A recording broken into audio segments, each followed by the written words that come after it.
know exactly what is out there.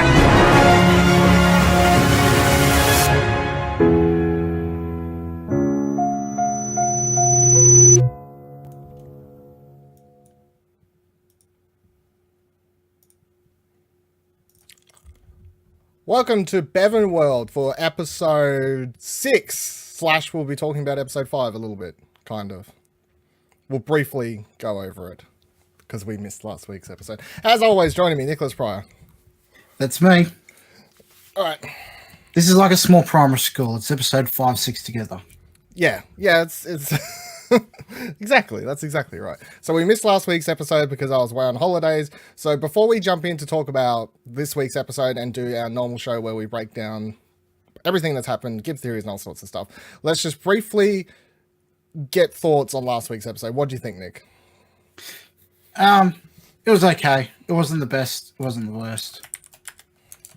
I think Shogun World was, I don't know, kind of lacking for me. I was expecting something a lot more epic than what we got. I would say it just felt like unnecessary. Like, it's like they built the world and it looked really cool and also all that sort of stuff, and then the plot just kind of dragged out there because they had to drag it out there to have a reason to be there, kind of thing. But it's just.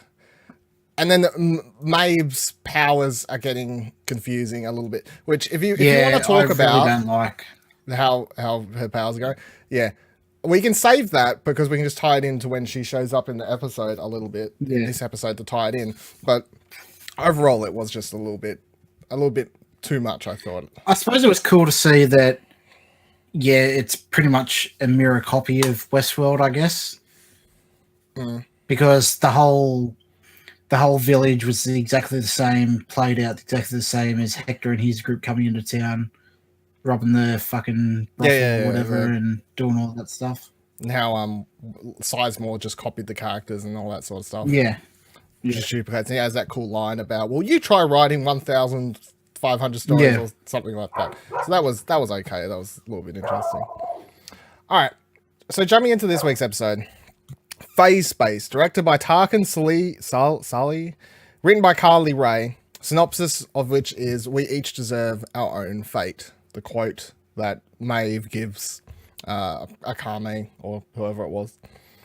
So what was your overall thoughts on this week's episode, Phase Space? I enjoyed it. It was that oh shit moment at the end that I think really stood out for me. I still think overall it was much better than last week's episode. Oh yeah, definitely, much better. We got some stuff in Shogun World still, but it wasn't like the whole episode there, and it kind of just wrapped up that story and got them out of there. We got a cool bloody fight, head chop off. That was cool to see. A little bit of gory fashion. There's like the part where they lit the heart on fire or whatever. Yeah. That I'm assuming's like actually. I'm going to assume that's actually a thing, like not. Yeah, I would think so. Yeah. Some sort of ritual thing, which I suppose is cool to have in the show and tied it all together. The whole thing about picking your own fate, like Maeve letting him choose to fight him without intervening. That was like a cool moment for Maeve as a character, I felt, because it kind of shows that's like a free will choice for her. Like, she chose to let him have free will. And like, of course, the show's all about free will, so. What I don't get is, you can have free will, but only certain people can have free will. All these the army full of samurai, they don't get to choose. They just have to kill each other.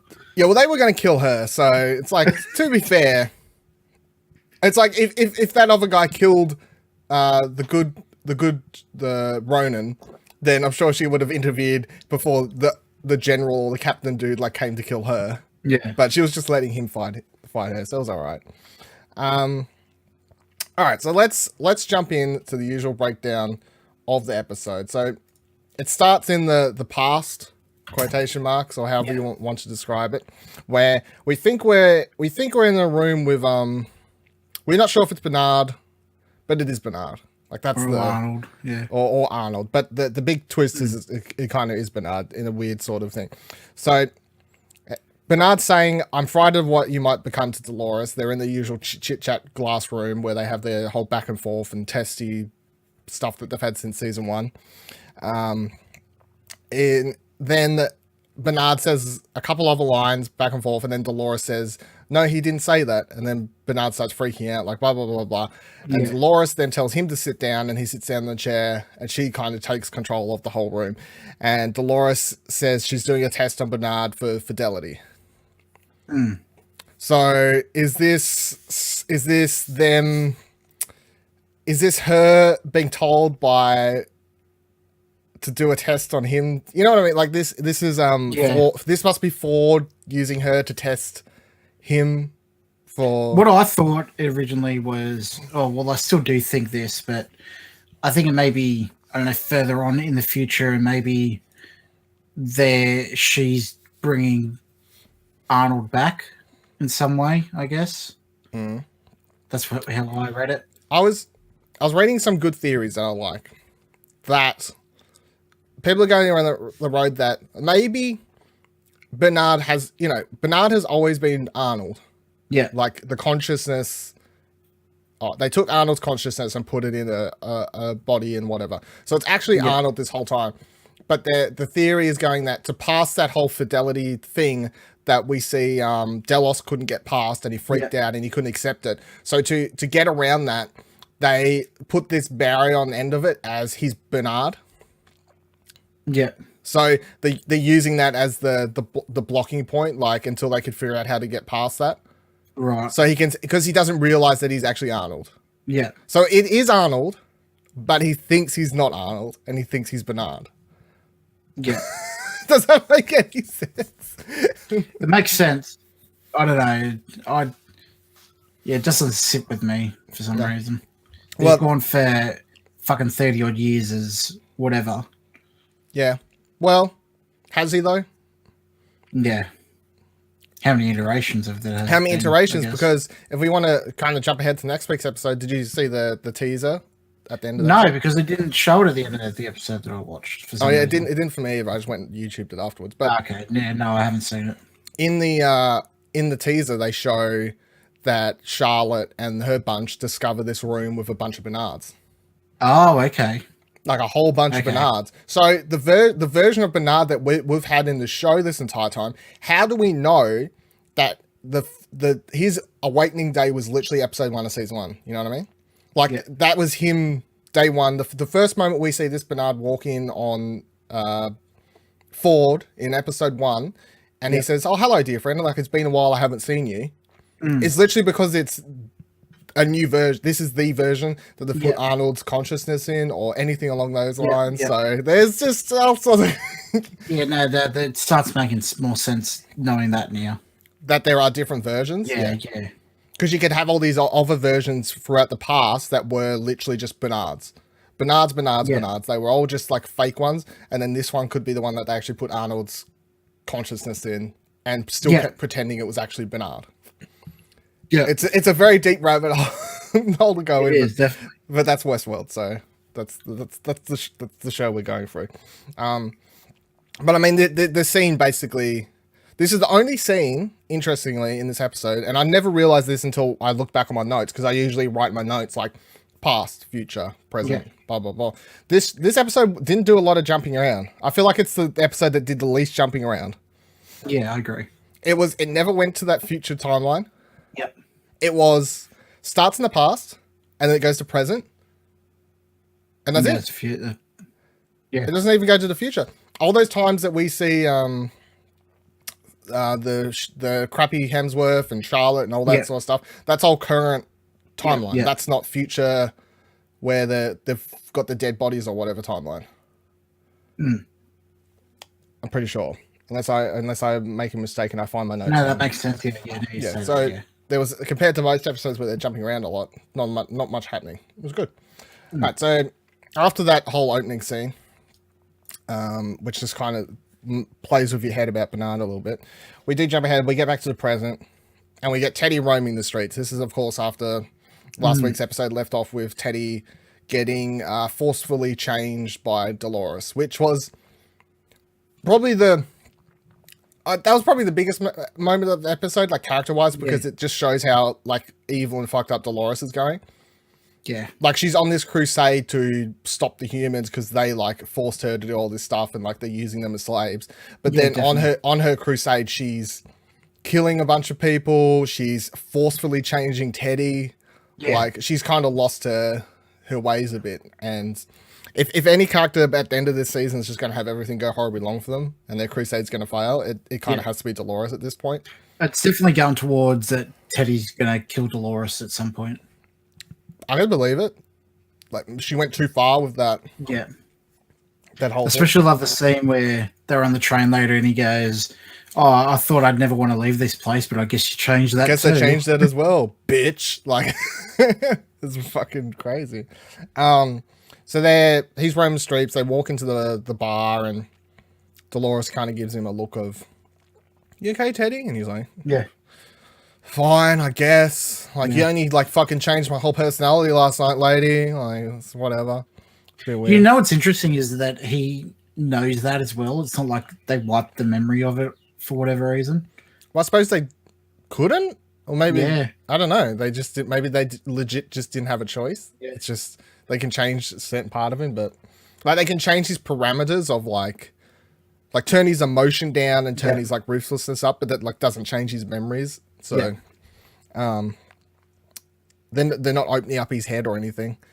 They so then they end up walking over to the train station after they've fixed up the train for their big plan to get back her daddy Abernathy, who's been taken to the place, and they're trying to torture her. They're trying to, well, not torture, they're just trying to get information out of one of the human dudes that they got, and they're asking, you know, where is he, like what floor, that kind of stuff. They want to know his exact location, and then Teddy's just like, I've had enough. Like, he's leaning up against the wall or whatever. He starts hearing bugs, like the buzzing, which I don't know if that's, I don't know how that plays off in the long run, because I thought it was just supposed to be like last episode, it was supposed to just be metaphorical kind of thing, not a legit bugs. Like, they didn't put bugs in him.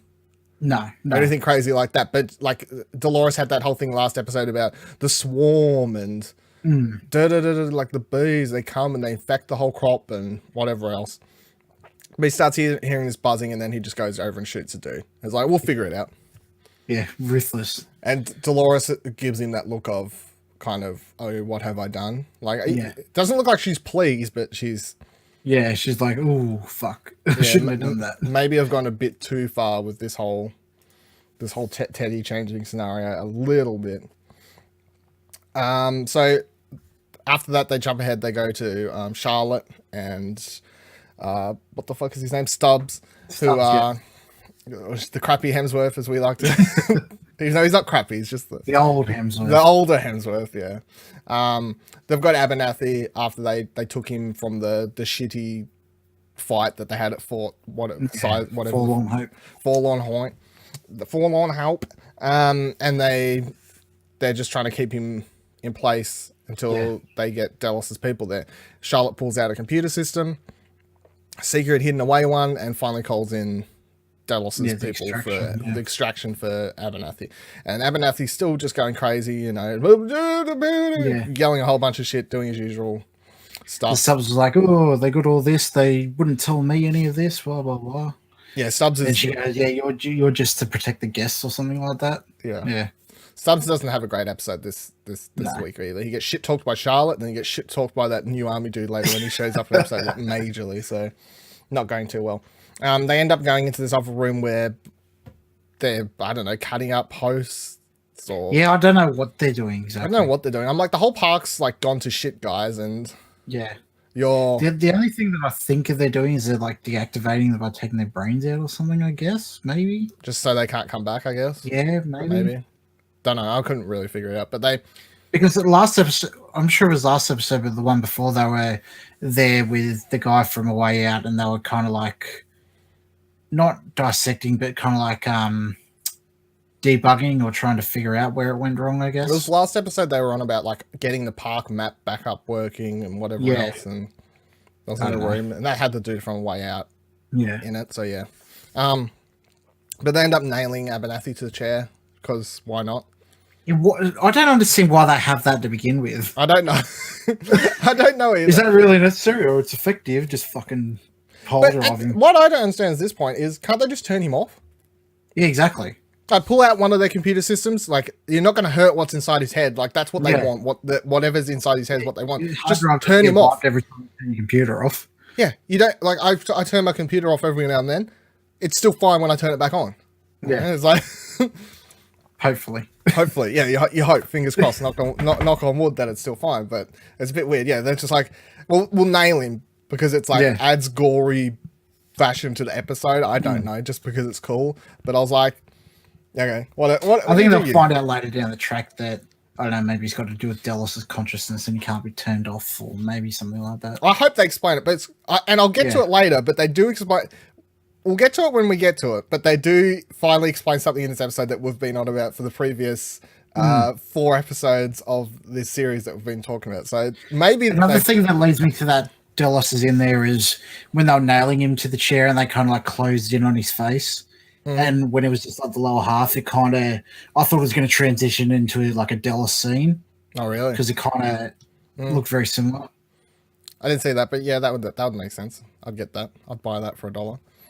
So then we get back over to Maeve, and Maeve is apparently, since we last left her off at the end of the last episode where she had the 100 or whatever warriors running at her, she's defeated them all, or had them kill each other. What I don't understand is everyone's getting to work behind her, like fixing everything up or doing whatever, and she's just still standing there with the 2 swords. Yeah, she's like, I did such hard work.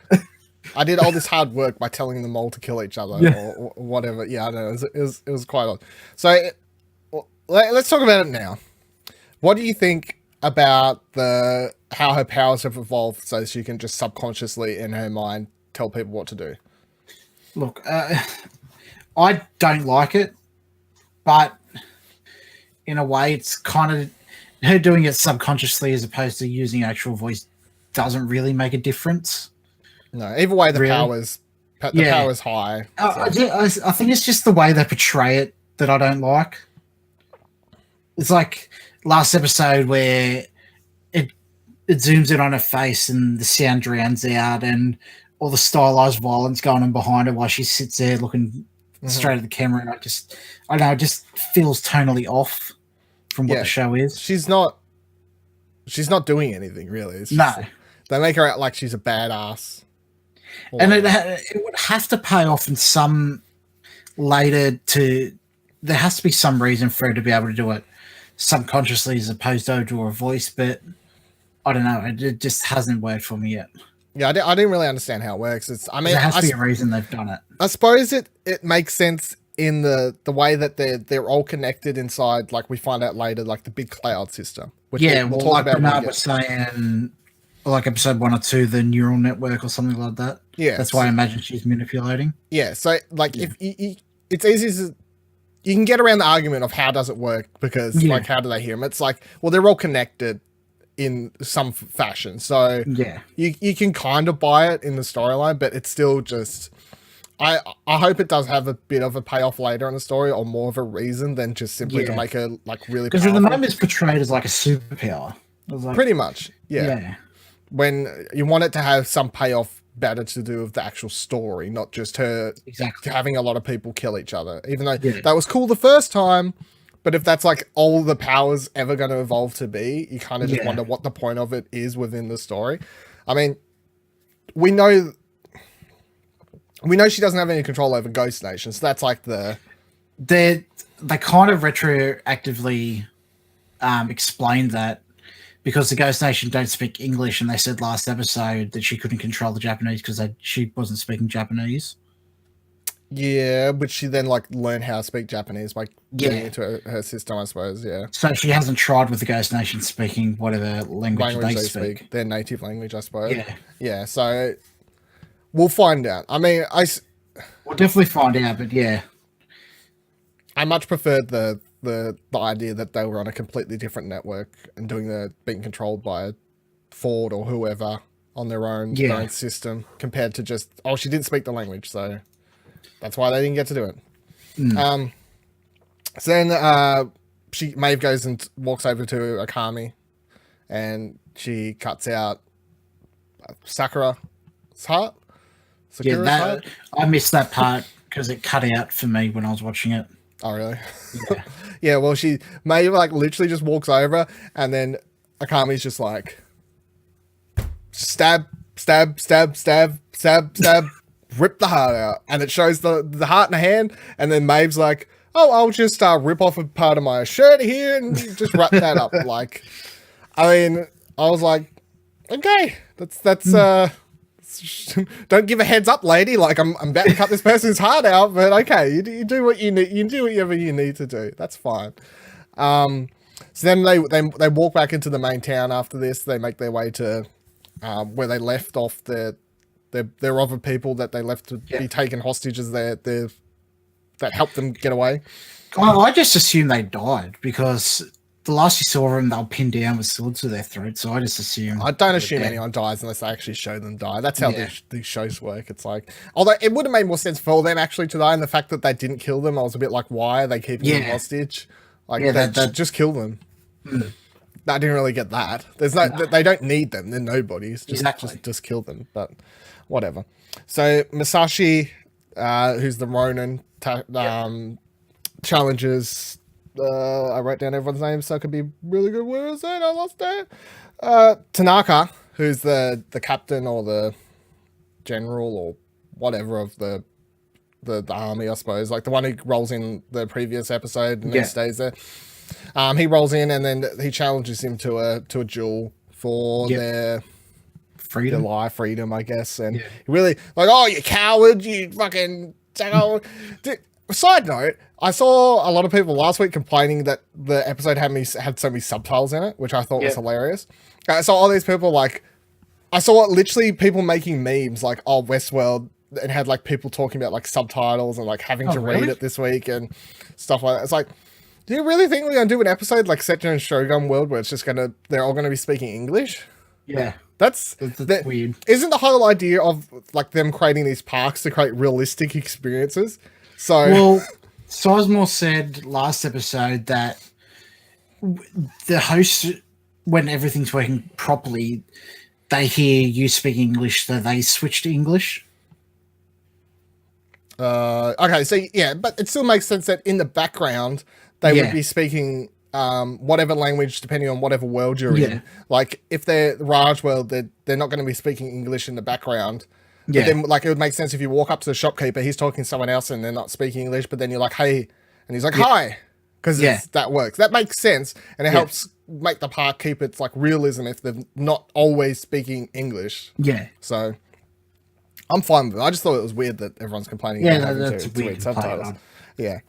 So then Akami, when they start getting into the duel, and Akami asks Maeve to help help Masashi win the fight using her witch powers or whatever, witchy powers to save him. And then she does have that cool line about, she says, we each deserve a choice, even if that choice is death.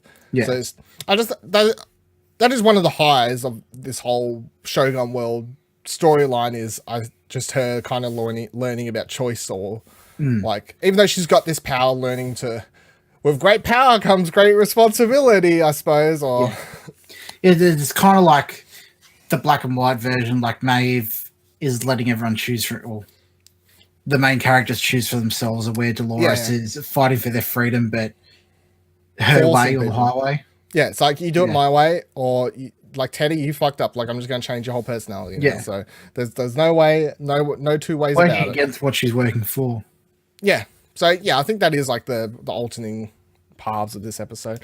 So then Masashi wins in a glory fashion, where they cuts off his hand, and then the dude's yelling, and then he cuts off his head. I don't know. I'd like to look, because I don't know too much about like what's. So what happened there was because he stabs himself. Yeah. So it's a thing that within the samurai culture, if you're like dishonored and shamed, you're supposed to commit suicide. I forget what it's called. I think it's called harikiri or something like that, where what's supposed to happen is you're there in a ceremonial and the guy gets his knife and he cuts himself across the abdomen down, and then when he's done, the other guy's there to cut off his head at the end. Yeah, because like as it was happening, it's one of those things you can just tell, you like, this must be a thing that's not just random.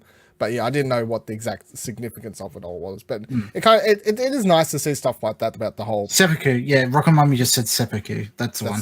That's what it's called, seppuku. There you go. Lock it in. This show's all about learning different cultures and history and all sorts of stuff. They should show this in school. It's very educational. Very educational show. They should make sure to show it. Thank you, Rock'em. So yeah, he wins in the glory fashion, cuts off the head, and then the rest of the Shogun's people are like, well, I guess I'll look for a new job. Or like, I don't know what. Yeah, that's weird. It goes against the whole thing. Like, oh, you killed our leader. What do we do? What do we do? You're hiring? Like, what do you want to do? So after that, we get to Man in Black and Grace, who are his daughter, who are still headed along in their mission towards wherever the fuck Man in Black is trying to get to at this stage. He doesn't. The weapon or whatever, whatever we're getting to, we don't really know. You kind of forget that he's on a mission, but you kind of forget where he's going to. Yeah, because it's like everyone's all over the place and they've changed directions and got led in different directions because of Ford and all sorts of stuff. It's really interesting. So Man in Black isn't too happy to see Grace there. You know, he's just like walking along. Isn't it Emily? Emily? Yeah. Grace was the name that she gave, but Emily. Okay, Emily. Name. I wrote down the wrong one then. Emily, yeah, that does make sense. It is Emily. So Emily isn't too happy. No, Man in Black isn't too happy to see Emily. Yeah.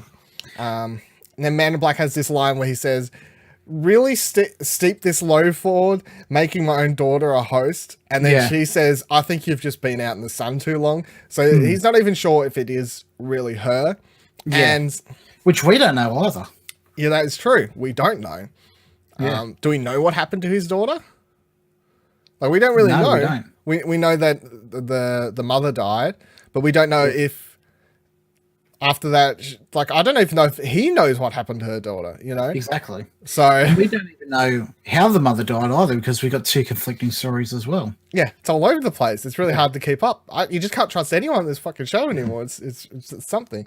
So she says you've been on the sun too long, and they have this cool moment where they go down to, or like Francis or whatever his fucking name is, the guide person, Lawrence, heads down with a bunch of people to try, like, they reckon this place has been taken down by Ghost Nation with these arrows there or whatever, but it's just like a fake setup trap, and she calls it out, and then they saves them all, and then kind of gives them a sly look like, you fucking need me though, don't you? So you actually need my help, so how about that?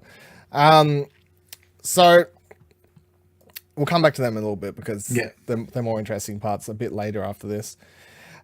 So Bernard and Elise are following along this trail, this signal on the computer system to find their way back to the main building. Or wherever. They're just trying to get back to the main building because they need to save everyone. I don't really know what their mission is. I forgot. Like, I can't remember I couldn't remember where they left off 2 episodes ago. Like, what their leading line of "let's go" something, you know. But I was like, okay, they're making their way back to the main building, whatever.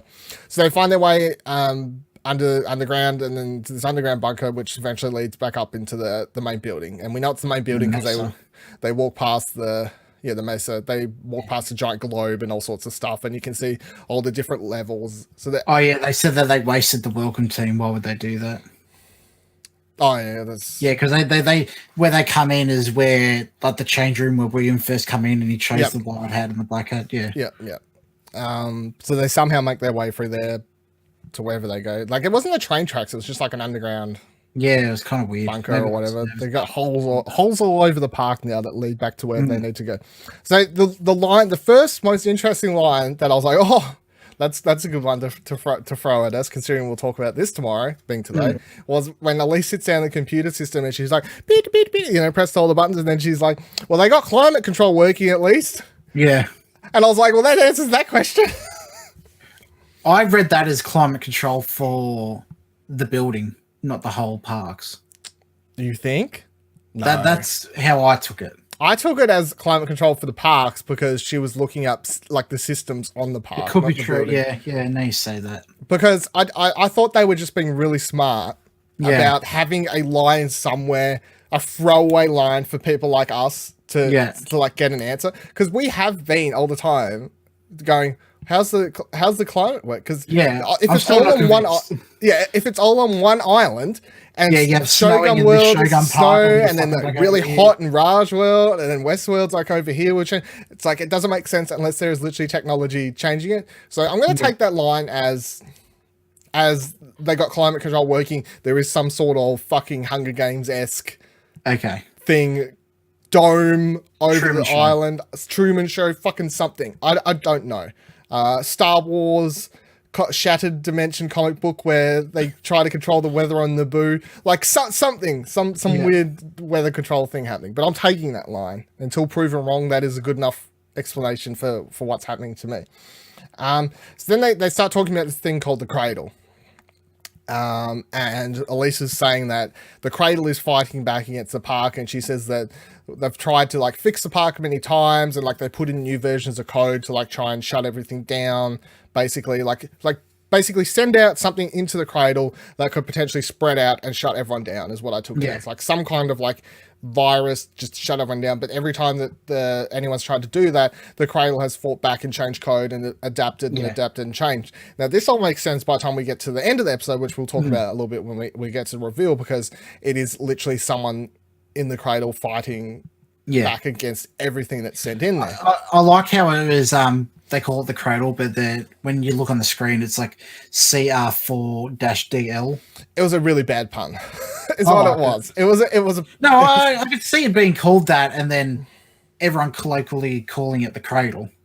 Like there's stuff like that happens all the time. It does. It's just easier to say the Cradle instead of in C4. Yeah, it's like that doesn't really make sense. So yeah, they decide Bernard and Elise decide they need to head on over to the Cradle to like find out what's going on there and see if they can fix what's happening to the park. With Maeve and Co, they are trying to find their way out of the park. They find the way to this emergency hatchet thing that I just took as like a body drop. Like it literally must be for like, say they freeze the park. They do the freeze the park thing. And it just means people can come in and like just get rid of bodies by like chucking bodies into this hole. Yeah. Because it's not like a way that they would be going out. No, that's right. It's like a rubbish dump. Yeah, it's like like a rubbish chute. Yeah, it's a rubbish chute. It's not like an actual entry / entrance, but you know, it's whatever way, the quickest way. I'll tell you what, for fucking Shogun World, the maintenance cost must be a lot fucking higher than everywhere else. Yeah, I think it must be. Chopped off everywhere. They got limbs chopped off everywhere. That's why they've got these rubbish dumps to make things easier for them to drop holes and stuff everywhere. So, the Akami takes Zagura's heart over to this. Like I this is something I really want to look up some of this stuff just so I can understand it more. But like I'm watching it and I'm presuming like it's some kind of ritualistic thing where you're meant to do stuff like this. I don't really know. It's like they're the river that apparently she loved, or like an ocean place, which I'll give note. This whole area, like Shogun World episodes 1 and 2, like both previous and this one, was shot beautifully. It looked great. There was that shot right as they're arriving at this section where they could see the mountain off in the distance and the lake. Mount Fuji, I believe. Yeah, Mount Fuji, and like all that was beautiful. Looked really great when they arrived. Like all the production design of all Shogun World was really, really amazing. You can't really fault that. No. So then she takes a heart and puts it inside this thing, and then they light the heart on fire inside this like thing, and it's some real ritual thing I don't really understand, but it is what happened. Akami and Musashi then refuse to come to Westworld, even though Maeve is saying Yuzol should come because there's nothing here for you. Like we're gonna fucking leave this place. Like we're gonna go get my daughter, and then we're gonna fucking leave this joint. Like there's nothing here, so everyone should just come along. Those two decide to stay there, which I suppose makes sense because it's like at some point, if the cast of characters got too big, it would just be ridiculous. Exactly. He says something like, "Oh, a man who can't defend his home is a coward." Yeah, something like that. Is a coward or something like that. Yeah. Which by definition of Ronin is a roaming fucking mercenary. Yeah. But roaming inside his country that he likes. Right. I forgot to write down the character's name, but then the girl version with like the snake tattoo or whatever, like of that one, she does decide to come with them. She never says anything. She just they just nod to each other. Just nod, like I'm coming. Right? Yeah. You do what you need to do, lady. And then Akami quotes back to Maeve her line about we all deserve a choice, and Maeve was Yeah. kind of like, yeah, I said that, didn't I? Yep, I said that. So moving on, we'll just move on with the thing. Jumping back to Man in Black and Emily. So they're sitting down at camp. They've made camp somewhere, and they decide to have this conversation. And at some point in this whole conversation, I'm like, really? That's the direction we're taking the plot? Like, because I believed him. I believed him. She believed him. And he seemed legit sincere. Because at first, the cool part was, I thought was an interesting line, was when Emily says, I thought you didn't drink, because she gets offered a drink by her dad. Yeah. And he says, I'll help take the edge off. Or Help take the edge off. And then he kind of just gives a look of like, I do. Yeah. And then she says, oh, I get it. You don't drink in the real world, but you drink here. Nice to see you can still tell the difference at least. Yeah. Which kind of lines up nicely with all the how much he drinks in Westworld that we know, because he's always drunk. Yeah, from that's season 1. And then anytime we've seen William, even when William was in Westworld, he wasn't like a heavy drinker. And then there was all the times when William went into Delos and he would always turn down the drink. Yeah. He would never have any of the drink there. Yeah. Because he'd always be like, it's too early in the morning. No, you have Yeah. it. It's too early in the morning. You have it. Blah, blah, blah. Yeah. But yeah, Man in Black, his personality in Westworld is definitely a drinker. That's the big difference. So then she just explains what happened to her. How she didn't even mean to end up in Westworld. She was over in Rajworld, and she has a cool part where she's kind of like, and then I decided to ride it over at Pleasure Palace for a while. And like, Raj for a while, and then I realized I was old enough to go into the Pleasure Palaces, and then I rode in there for a few days. And yeah, Man in Black's kind of pulling his face like, oh, too much fucking information from my daughter, or whatever, if this is actually my daughter, but she's kind of just like fucking with him, like, yeah, it was really good there, Dad. Like, oh, it was fucking fantastic. Like, it was really great. Then she apologizes for blaming her mum's death on him, and says that she basically couldn't live with herself if like he died without her saying sorry for that, and like an attempt to kind of fix their relationship. Yeah, definitely. And she says that he says, oh, you've just come here to watch me die or whatever. And she's like, no, I didn't come here to watch you die, and I don't come here to watch you commit suicide by fucking robot whatever your grand mission is here. She's like, I want you to leave with me, come back home, and we'll see if we can like try and fix our family. To some point. And he kind of starts seemingly tearing up a little bit. Yeah. Like getting real emotional, and they're both getting really emotional. And he says, okay, like, if that's how you want to do it, we'll head towards the beach in the morning. We'll head towards where we can get picked up, and then we'll head on home. And she's like, okay, good. And they all go to bed, and then she proceeds to wake up, and there's only one dude left there, and they've all fucked off. Some dude they just eating beans. But I was believing him. I was with her. I was like, oh. In the back of my mind, I knew he wouldn't do it, but it was very convincing. Very convincing performance from Ed Harris / also in character as Man in Black to his daughter. Like, it was convincing me and everyone. So do you reckon he didn't leave? Because there's two ways you can go about it. It's like, because if he believes it's actually his daughter at this point, like legit her, not a fake, then he's basically just like, fuck you, like Westworld and my mission here is actually more important than family. Or is he just leaving because he still believes it's a host put to him by I think Ford? a bit both. I think he's leaving because he believes it's a host, but in the off chance that it is his daughter, maybe not so fuck you, but kind of like don't want to subject her to whatever's got to come ahead. Yeah, but I mean, if he does, my problem with all this is if he believes it's actually her daughter, his daughter, and he leaves her there alone like that in the park where she can actually legit now die, then he's basically like she's safer with him. Yeah, really. I guess. You know, so yeah, I'm like, I'm gonna go with the choice that he just doesn't believe it's actually her, and he does believe it's just Ford, because like his mindset at the moment is, I'm trying to get to here, to whatever the big weapon place is that he built years and years ago when he was young William, and he believes that at all points in time Ford is fucking with him. Ford is out to just fuck with him. So I reckon in his mind it is another one of Ford's bullshit things. And like I played along for a little bit because / just to see what happens / it actually does look like my daughter. Yeah. And like was kind of for a second like, oh, and then was like, no, it's Ford fucking with me, and like snapped out of it and was like, no, fuck this, I'm gonna leave her behind. So it'll be interesting to see if she just like legit decides fuck him, or just like tries to chase after him.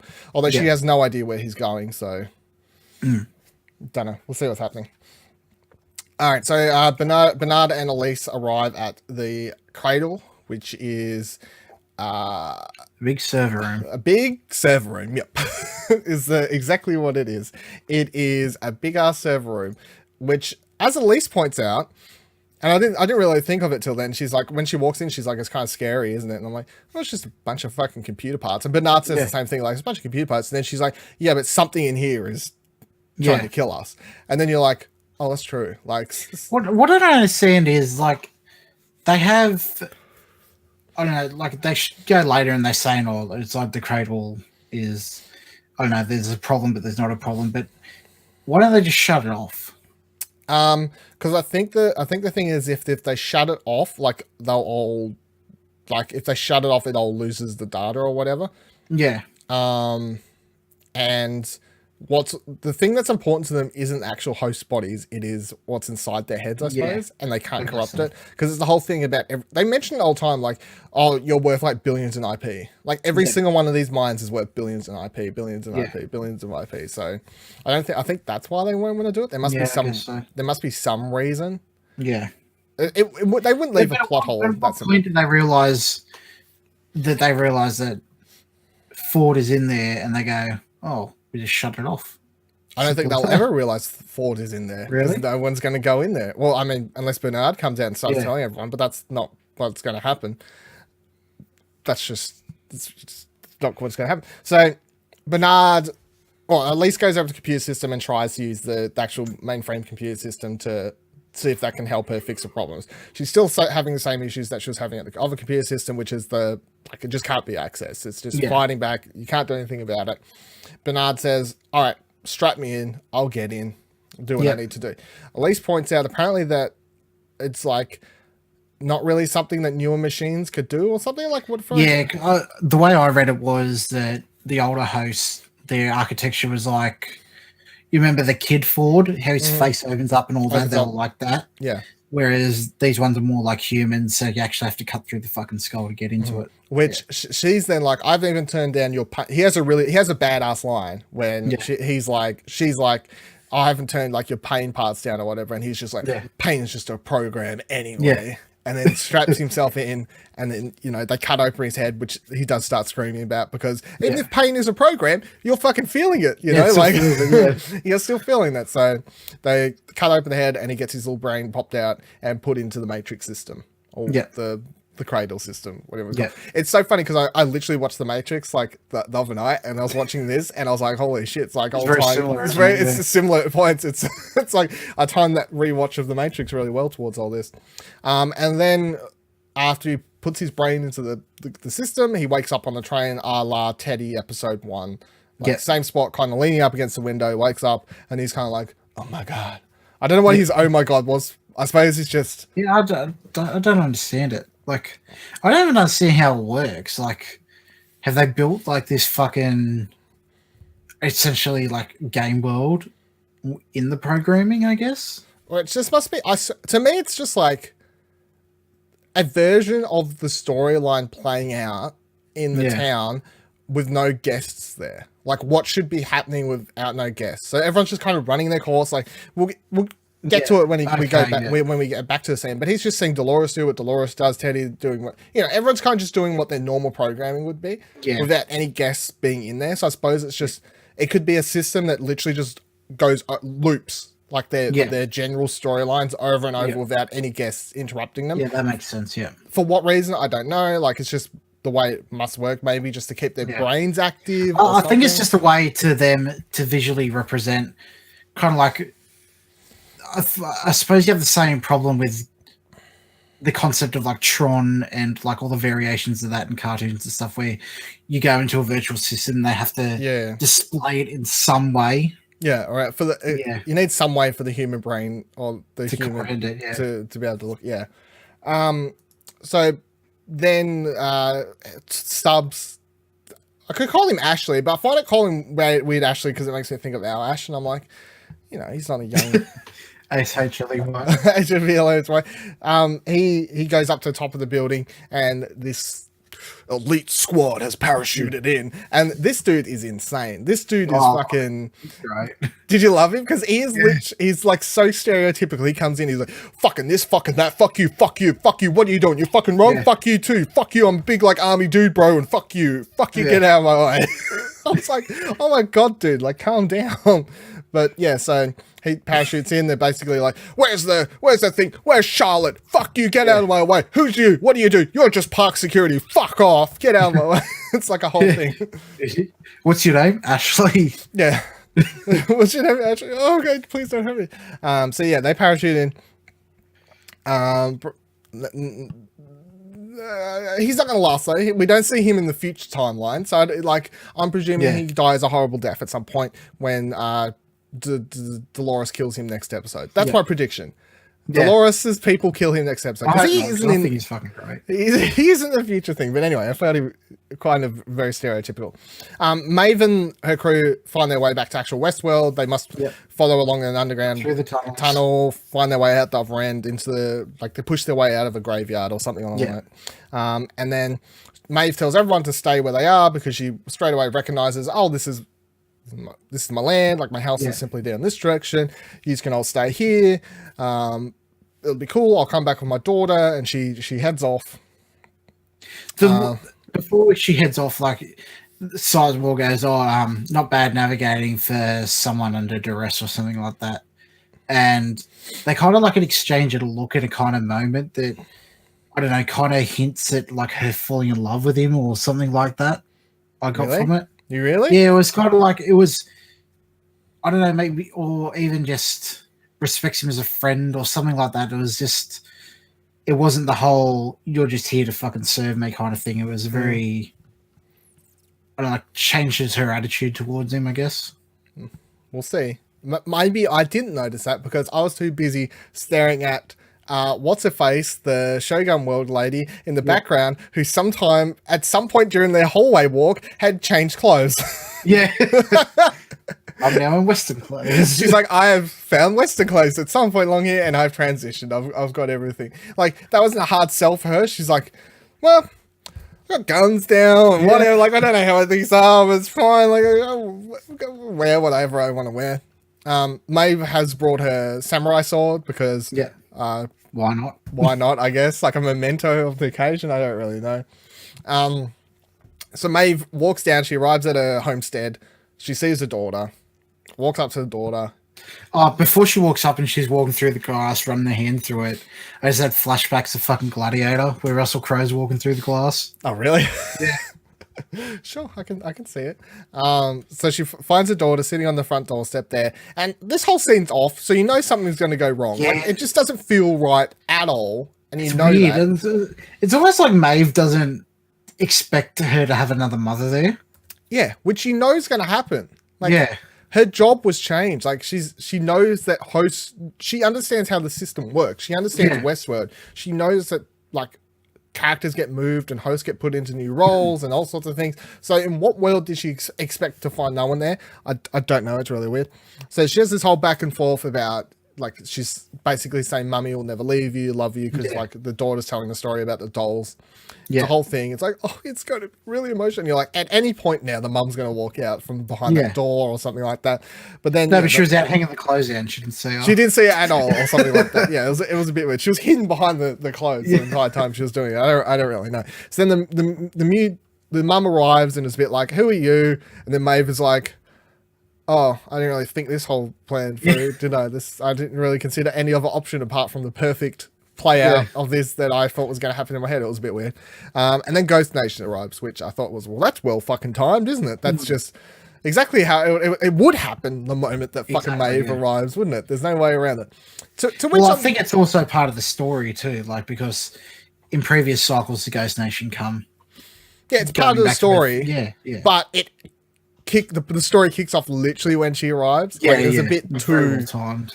Yeah, a bit too well timed. Which, I mean, maybe you can go a bit full crazy with the theories and be like, well, if Maeve's still actually on a storyline and she's not actually free, then Well, there's one theory that I saw that Dolores is playing out.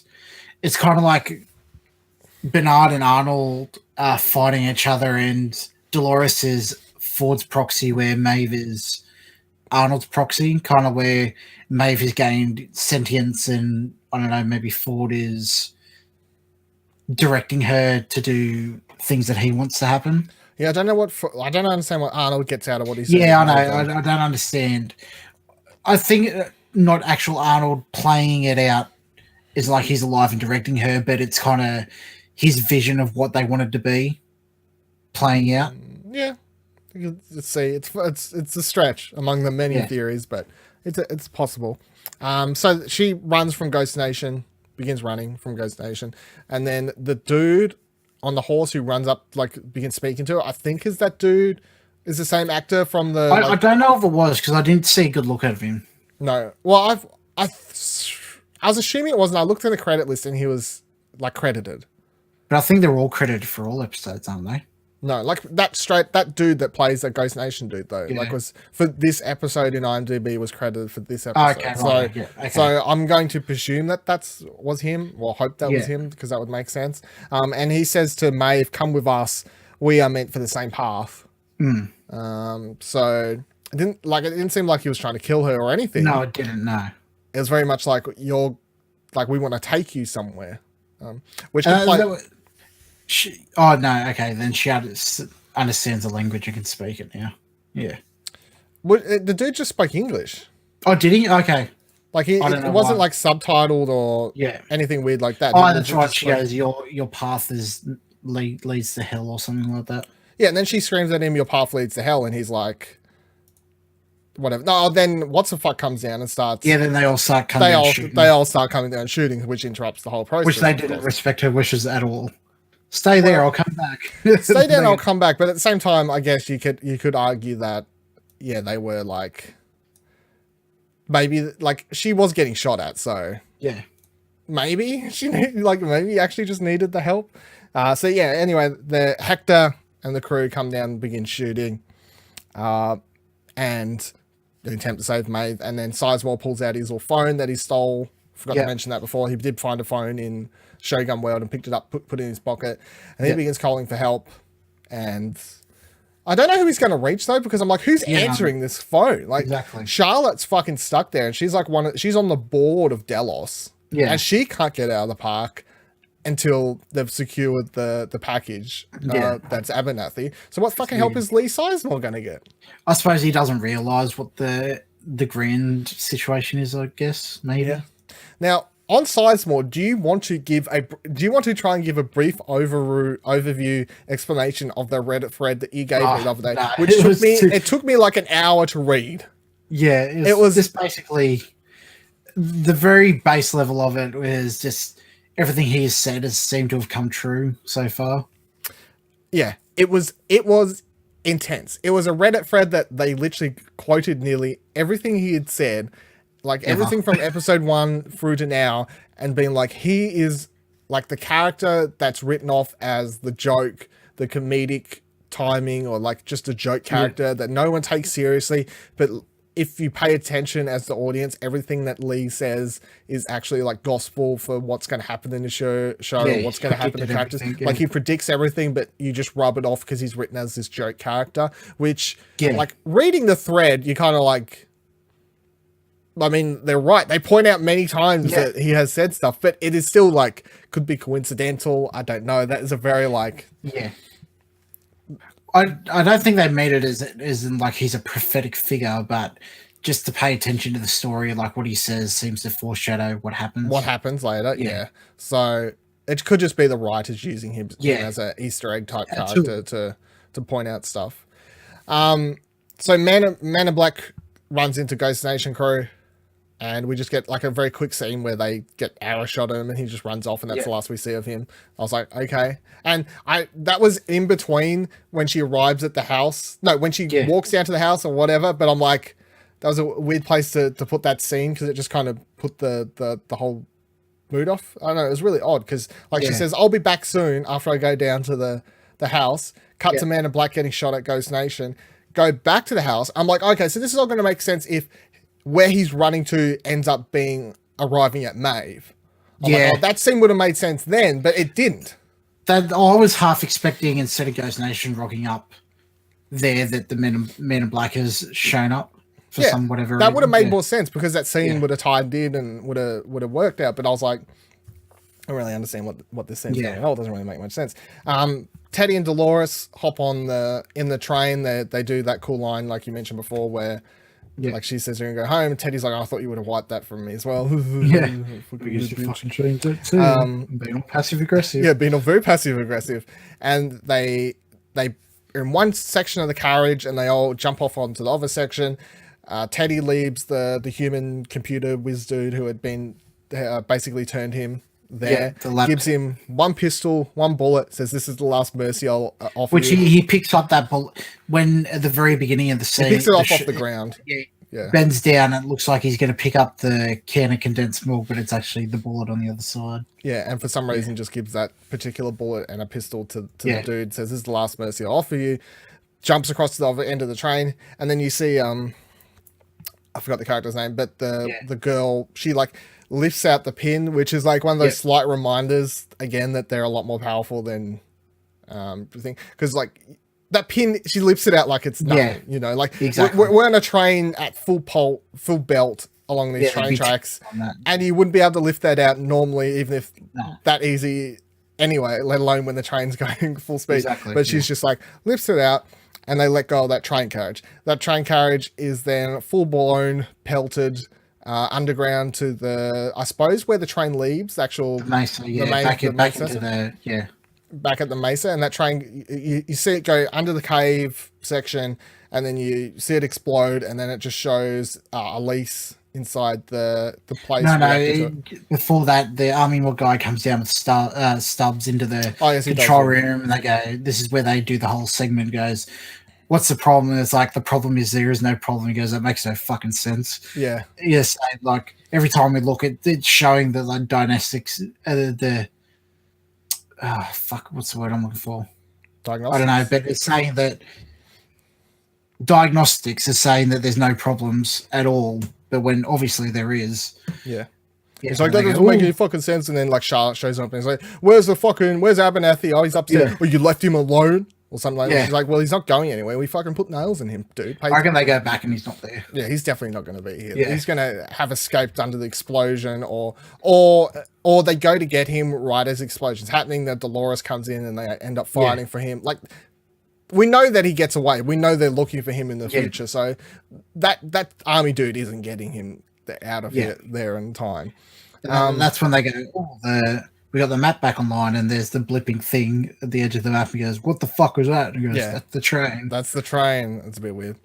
I'd like to know how much damage it done, actually. And like, I don't think it's done a whole heap considering the size of the place. The size of the place, so they've just blown up the train station area. A distraction for what, though? Like, where are they entering from? Where Bernard gets from, I guess, maybe, yeah, because they have to be going in a different direction. And then I wonder how the whole train system works, because they're like going along one track, they let go of it, and it sends it going this way, but they're heading this way. But no, what they let go is, so they pull the pin, and the one that's going forward has the train engine attached to it. That's what's propelling it forward, and they're slowly stopping. Okay, yeah. But then they're like perfectly timing what they're trying to perfectly slow down and stop where they want it to stop. I don't know. Fucking smart robots. They're smart robots, I guess. Yeah, that's what I'm making right off the explanation. So then the episode ends with Elise Bernard scene. So Elise is like, what the fuck was that? Anyway, I'll go back to looking at my computer screen. Yeah. Then we go back into the Matrix system. Bernard is wandering the town, and he sees Dolores walk out of the shop. She's just brought her stuff. She's going to go over and drop her can, like we've seen her do many, many times. Teddy's just leaving the bar. He's going to go over and pick up the can, which is what I was saying before about like their storyline playing out perfectly, I guess, like just what generally is supposed to be happening. And then Bernard walks into the bar. Is like, before he goes into the bar, the reason he goes in there is because he sees the Greyhound. The Greyhound's not normally meant to be there. and the greyhound has an important meaning to Ford, because there's a scene in season 1 where, remember he had the very first host, and he would wake him up and just talk to him down in his lab. Yep. Yeah, he has a scene with him talking about the saddest thing he's ever seen, which was him as a kid, and his brother owned a greyhound that his father got, and the father warned him that it would run really fast and it'd spend its whole life chasing the felt rabbit or whatever, and they were at the park and they couldn't help themselves, and they let the dog off the leash and it took off, and he said it's the most beautiful thing he's ever seen. And then the dog tore the cat to shreds, and then it stood there not realizing what it wanted to do, that its whole life wanted this, but now it's finally got it. It didn't know what to do, which is kind of an analog as well to the hosts as well. The hosts, yeah. Yeah. And mankind. Yeah, exactly. So, I remember that now that you've said it, but I had forgot, it's like one of those brain things. Yeah. So the Bernard walks in. They do show the dog first, sitting on the ground, to which I was like, there has to be something to do with that dog. I just can't remember what the whole storyline was behind it. And then the camera goes up a bit, and someone's playing the piano. Oh, yeah, he's playing the piano. Oh, it's old mate Ford. We get Sir Anthony Hopkins returning again in Westworld. And as I tweeted, when you tweeted about it yesterday, I actually got a bit of goosebumps in the scene. Even though we kind of knew this was happening, we'd been he's going to come back. He's coming back. But still, just the way he's playing the piano, and the way he just says, hello, old friend. In the Anthony Hopkins voice, hello, dear friend, or hello, old friend, whatever he said. He says that, and it just goes straight to credits. I was just that's a good one. That's a good spicy meatball. We weren't convinced on this theory at the beginning of the season. Well, as time went, as we got more, I would have... At the start of the season, I wouldn't have said he was coming back. No, I thought he was gone and there was no way. But then once we got into storylines and they start talking more about putting human minds in the bodies and all that sort of stuff, I was like, and then the Ford, and then just showing more stuff happening in the background, and I'm like, Ford could not have set this much up. That's the thing that I kept saying. Even when Man in Black run into the young Ford kid, and it seemed like it was legit speaking to him, it wasn't pre-programmed speech. It was just one for one, him actually just responding to him in real time. And then the girl in the town with Man in Black. After all that, I'm like, it legit just seems like Ford's out there still controlling these people and have them say what he wants them to say, which he was. He straight up was just having them say whatever he wants to say. So what this all means to the story, fully, we'll find out more, I suppose, next week. But the major thing is that Ford is literally in charge of the strings. He's sitting there playing the piano, which he's the ghost in the machine. He's the ghost in the machine. He's the person playing the piano, the metaphorical strings of the world, the keys, whatever you want to go about. He's literally in charge of everything that's happening in Westworld, which now kind of, you can go to that Dolores theory that, Ford is literally just using Dolores to do what he wants, I guess. Exactly. But then you have to wonder what his plan and what his long-term thing about this is. And then if you want to go back in time, it's how did he get his brain into there? The easy explanation, which I suppose sometimes the easy explanation is the one that is just what they'll use sometimes because it just makes sense, is that the Ford that we had at the dinner that was shot was simply a host. Because it didn't need to be a host that could do much. It didn't have to say much, It was just walk up there, say a couple lines, get shot in the back of the head. What I think it is previously to that, it's... I suppose it's Ford, but it's not Ford. I think what they've uploaded to the machine is a copy of his consciousness. Mm-hmm. Well, because so you can go that he uploaded himself before then, and then he's controlling the Ford anyway, and having it say what he wants. I think the Ford that died at the gala Ford was actual legitimate Ford. Yeah, he just uploaded his copied his consciousness. Yeah, it was a copy of his consciousness previously that he uploaded, because that's what Bernard made of that lab and then took to the cradle. Because when they first go there, he goes, "Oh, I've been here before recently," or something like that. Yeah, he says, "I brought something here," or "I brought someone here," or something along those lines when they first arrive at the cradle. So that would make sense that that's what it was. Yeah. So, I mean, that's just more questions because they've done so much in the show about how the human mind can't handle the Yeah. you know, realizing they're awake or whatever, blah, blah, blah, blah, blah. And you have to wonder how Ford's just able to live in the fucking Matrix with no issues. Like, he's fully aware of, like, what he is, what's happening, everything happening in the I world. suppose it goes because the line that William says when he's doing the Delos thing is like, the mind can't get over the fact that it's dead or something like that. Mm-hmm. I suppose in that way, he hadn't died at that point. I guess. Yeah, true. But then he would have witnessed himself die, which was weird. Yeah. Yeah. It's a weird thing. And then it all goes down to the very question is like, even though it's your consciousness, is it actually you? Mm-hmm. Like, was Delos actually Delos? Yeah. Or is it just they're creating a copy of Delos? Yeah. So what do you think Ford's long-term plan is? I really have no fucking idea. Because if his plan is to make it all go to shit or whatever reason, like, there's not much longevity for him being in that machine. Yeah, and does he plan to get out of the machine, or do you think he's just happy to stay in there? Or does he go fucking Johnny Depp in that movie and just go into the cloud? Yeah, fucking it all. Transcendence or whatever the fuck it's called. Yeah. But that's the thing I don't get. It's like, is the long-term plan literally just to stay in there and fuck around with Westworld, or like, does he want revenge for what Delos did to his park? Like, is it to fuck up the park and then come back out and like there's Arnold and him, they're back at it again, they're friends, blah blah blah. Because then there's like still stuff from the end of season 1 that we have to look back into.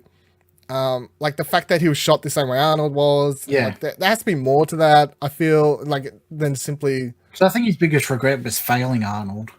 Yeah. And he's trying to, I don't know, rectify that somehow. Yeah, he's like, Arnold's whole thing was he wanted the host to have consciousness and to be alive and all that. And maybe this is Ford's way of doing it, but it's not particularly the way that Arnold wanted it done. Like, it's Ford's twist on it, I guess. Mm-hmm. I did, yeah.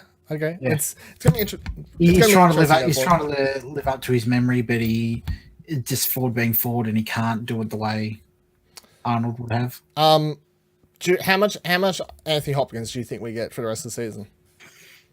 I want to be optimistic. Say every episode.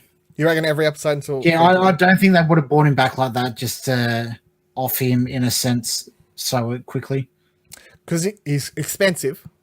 Like that's the and he's very old. He's very old and he's expensive. So do you reckon we just wrap up? Do you reckon we wrap up his storyline in the last 4 episodes, or do you reckon they're just like gonna set it up so he's in season 3 again, like brought back to life? Or I wouldn't be surprised if they've got him in and they've done all they need from him for however long the show needs to go for. You reckon? Well, like you said, he's expensive and old. They can't bank on him coming back every season. Exactly. Yeah. So it's that's why I found it interesting that they did the storyline. Anyway. If that's the route they want to go. It would have been easier just to keep him dead. Yeah. Like, oh, that's true, but that's not as interesting, is it? It's not as interesting. You wouldn't have that moment. Yeah, that's true. So yeah, I'm looking forward to next week. Unless when he's in the machine, he can like take on any form that he wants. Yeah, well, that is their way out. If their way out, if they want to do the storyline where Ford comes back to life, or into another body, and they want to make sure they're safe, in case something happens. Yeah. No, we don't want it to happen. But in case something happens to Sir Anthony Hopkins before season 3 or 4, and they want that character to be around for a long time, it is that when he puts his consciousness back into a body, it is another actor. Yeah. And that is the smartest way for them to do it, and it saves them a hell of a lot of trouble. Even in the machine, there's nothing in my mind that says he can't take on any form, especially being digitally as well. Yeah, that's true. Yeah. We'll find out. But overall, I thought this episode was himself into Arnold. I don't know how I feel about it. I do like the theory that by the end of the season we get both Arnold and Ford back, like legit, just Arnold and Ford, and that would be kind of this full circle weird thing happening. But we are down to the last 4 episodes, so we're going to approach. It's gone so quick. It has been going quick for a show where nothing happens. I don't know if you've heard, Nick, but nothing happens in this show. Absolutely ridiculous. Absolutely wasting my time. Should have watched last season of Game of Thrones. That was way better. Just shit talk HBO shows while we're talking shit shows. HBO shows.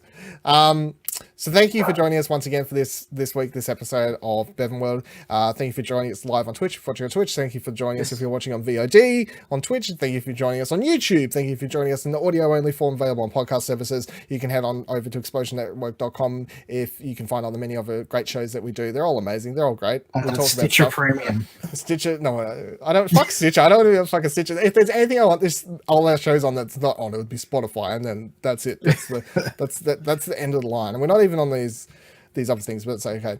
So don't forget to subscribe if you're on YouTube, follow if you're on Twitch. If you're on the audio form, you don't do anything. We're pushing to get Pocket Cast to add a thumbs up feature for podcasts. That's the new thing now. So you can do something because if you're listening on audio forms, you just don't get to do anything. Like there's nothing I can tell you to do other than rate on iTunes. Rate on iTunes. But if you're not listening on iTunes, what do I tell you what to do? You know, like exactly. there's nothing you can do. Follow us on Twitter at ExplosionPod. You can follow Nick at Lord of Pride. You can follow me on Twitter at VivaLadil. Thank you once again for joining us. Until next week, have a lovely afternoon, have a lovely morning, have a lovely evening, whatever you're doing. I don't know. Bye-bye. Upload yourself to the cloud. Upload yourselves to the cloud. Bye.